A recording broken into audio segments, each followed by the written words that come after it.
नमस्कार। खबर की शुरुआत हरियाणा विधानसभा चुनाव के साथ। आज हमारे साथ मौजूद है एक ऐसी शख्सियत जिनका हरियाणा की राजनीति में माने अलग ही रुतबा है। और अगर बात करें बीजेपी के शासनकाल की, तो बहुत से युवा ऐसे हैं जो रोजगार के लिए तरसते रहते थे। ऐसे युवा को बिना खर्ची पर्ची नौकरी भी मिली। आज हमारे साथ हमारे खास मेहमान के रूप में मौजूद है श्री सुदेश कटारिया जी, जो कि मनोहर लाल खट्टर कैबिनेट मंत्री, उनके चीफ मीडिया एडवाइजर भी। इसलिए बातचीत करते हैं किस तरह से देखते हैं चुनाव को, क्योंकि चुनावी माहौल है और लगातार सभी पार्टियां अपनी अपनी सरकार बनाने का दावा ठोक रही है।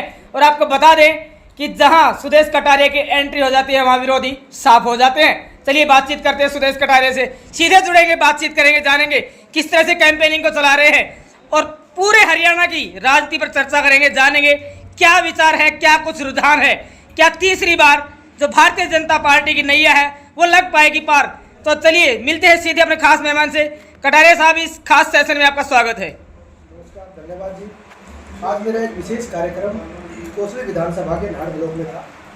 नाड़ में हजारों की संख्या में दलित सम्मान रैली थी, जिसमें मैंने शिरकत की। मैं पहुंचा, लोगों को मैंने संबोधित किया, मैंने बताया।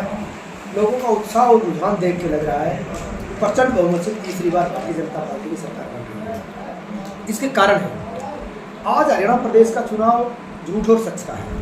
आज हरियाणा प्रदेश का चुनाव भ्रष्टाचार और एक साफ नीयत का है। एक तरफ कांग्रेस की भ्रष्टाचारी नीति, एक तरफ हरियाणा प्रदेश में जो चूल अचूल परिवर्तन हरियाणा प्रदेश के पूर्व मुख्यमंत्री और संत मुख्यमंत्री मनोहर लाल ने किए, वो काम लोगों के सर चढ़ के बोल रहा है। हरियाणा जैसा प्रदेश 1966 में बना, उसके बाद बहुत सारे मुख्यमंत्री आए और गए, चाहे चौधरी भजन लाल जी हो, बंसी लाल जी हो, प्रकाश चौटाला जी हो, भूपेंद्र सिंह हुड्डा जी हो, और मुख्यमंत्री जितने हो, सरकारें जितनी हो, जो व्यक्ति आया वो एक ढर्रे पर काम करता रहा।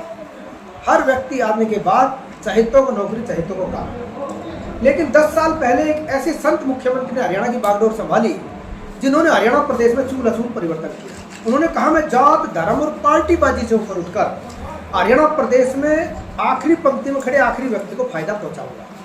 उन्होंने पहली कदम से कहा, मैं योग्यता के आधार पर नौकरी दूंगा, जिसका नतीजा ये है कि हरियाणा प्रदेश में 1.5 लाख युवा बिना पर्ची, बिना सिफारिश, बिना बिचौलिए के सरकारी नौकरी लगे। और ऐसे ऐसे दलित समाज के अफसर, HCS, सब इंस्पेक्टर, SDO, ऐसे ऐसे लोग लगे जिनके घर पर छत नहीं, खाने के लिए रोटी नहीं। एक नया परिदृश्य हरियाणा में फैलाने का काम माननीय मनोहर लाल जी ने किया। उनका काम आज हरियाणा प्रदेश के युवाओं का, हरियाणा प्रदेश के बेरोजगारों का, हरियाणा प्रदेश की महिलाओं पे सर चढ़कर उनका जादू बोल रहा है। और लोग कह रहे हैं कि इस प्रकार की पारदर्शी सरकार स्थायी रहनी चाहिए। और खास तौर पर जो कांग्रेस पार्टी जो भ्रम फैला रही थी कि कांग्रेस आई और भारतीय जनता पार्टी आ गई तो आरक्षण खत्म कर देगी, लोकसभा में तो उनका ये जुमला चल गया। इस बात को मैं एक्सेप्ट करता हूँ। उनकी 5 सीटें, जुमला चलने के कारण उनकी 5 सीटें आई। लेकिन आज हरियाणा प्रदेश का हर वर्ग जागरूक हो चुका है, खास तौर पर दलित वर्ग लामबंद होकर भारतीय जनता पार्टी के पक्ष में मतदान करने के लिए आतुर है। वो कह रहा है कि गलत भ्रांतियां जो कांग्रेस ने फैलाई थी दलित समाज के समझ में आ चुकी है। और मैं योग्यता के आधार पर नौकरी की बात इसलिए कर रहा हूँ, मैं भी दलित वर्ग से संबंध रखता हूँ, दलित लोगों में गया हूँ, दलित रैली करके आया हूँ। सबसे ज्यादा अगर किसी को फायदा हुआ है योग्यता के आधार पर नौकरी देने का तो दलित वर्ग को। इसीलिए दलित वर्ग आज उत्साहित है। प्रचंड बहुमत से भारतीय जनता पार्टी की सरकार बनाने में अहम भूमिका और अहम योगदान उनका रहेगा। आज मैं कोसली विधानसभा, अटेली विधानसभा के 14 गांव कर चुका हूँ।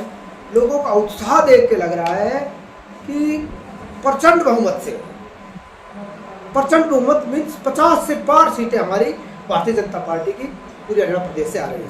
GT रोड पे कांग्रेस का नाम लेवा कोई नहीं है। दक्षिण हरियाणा में तो कांग्रेस की इतनी बुरी हालात है, हो सकता है कैंडिडेटों की जमाने में। अभी आपने दलित नेता का जिक्र किया। दलित समाज को अपनी रीढ़ की हड्डी मानने वाली कांग्रेस पार्टी, सबसे बड़ी दलित नेता कांग्रेस की कैले कुमारी शैलजा, जिनको भरी सभा में खुले मंच से अपमानित किया गया, और वही कांग्रेस पार्टी कहीं ना कहीं अब दलित समाज को भुनाने में लगी हुई है। क्या कुछ आपका मैसेज रहेगा पूरे हरियाणा के दलित भाइयों से? कांग्रेस का कल्चर रहा है, कुमारी शैलजा से पहले आप अशोक तंवर की कहानी उठा के देखिए। अशोक तंवर जी हरियाणा प्रदेश के कांग्रेस के अध्यक्ष हुआ करते थे।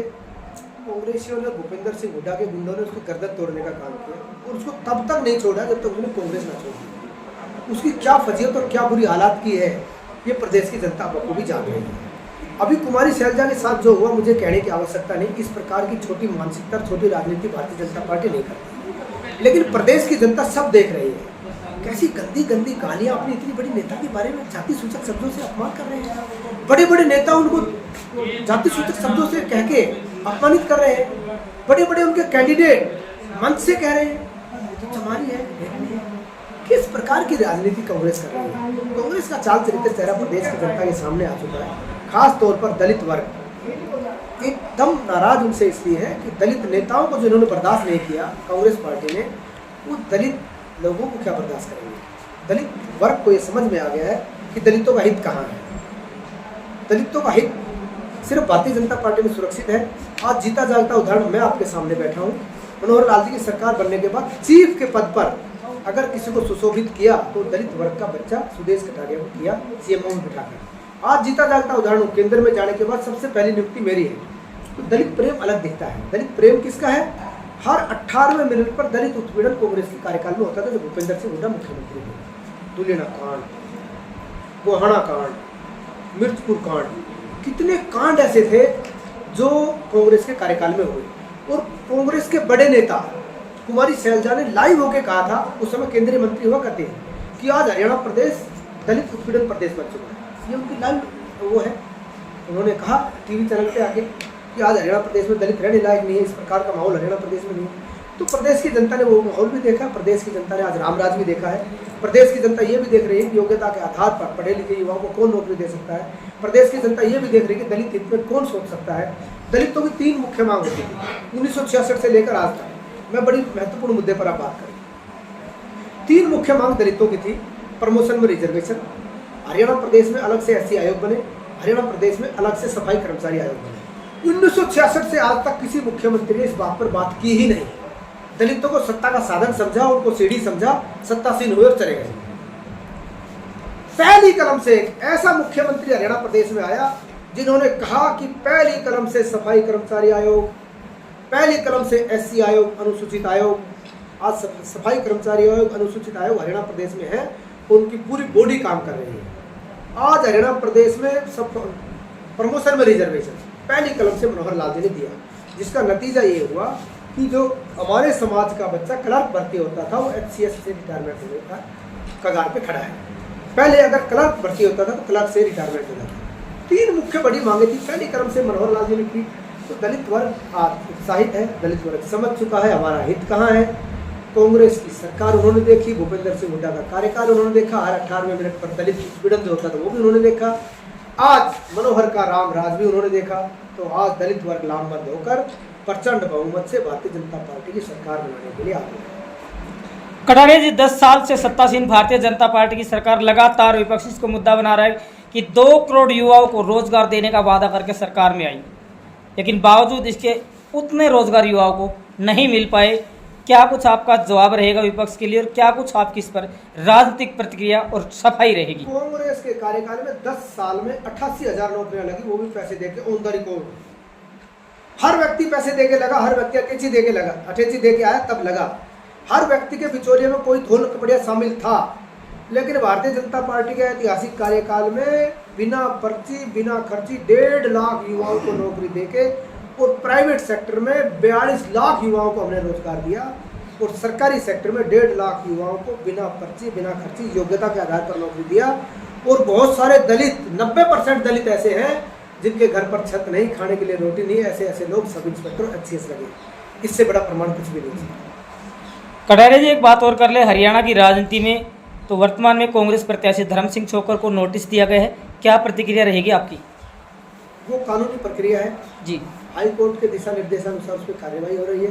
कानून और प्रशासन अपना काम अलग से करता है, वो अलग बॉडी है। भारतीय जनता पार्टी इस प्रकार की ओछी राजनीति कभी नहीं करती।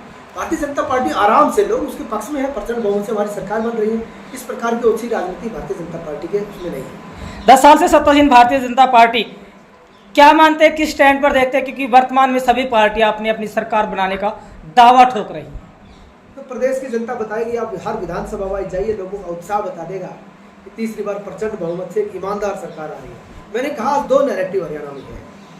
आज मुझे लगता है विकास का मुद्दा भी कहीं गौण है। ईमानदारी का और जो योग्यता के आधार पर जो नौकरियां माननीय मनोहर लाल जी ने दी, भारतीय जनता पार्टी की सरकार ने दी, वो लोगों के सर चट कर गए। इससे पूर्व की सरकारों की आप बात कर रहे हैं, एक तरफ झूठ और लूट की राजनीति करने वाले लोग हैं जिनके प्रत्याशी मंच पर कह रहे हैं कि अगर हम सत्तासीन हुए तो पहले अपना घर भरेंगे और अगर हम सत्तासीन हुए तो फिर पर्ची खर्ची से नाम नौकरी देंगे।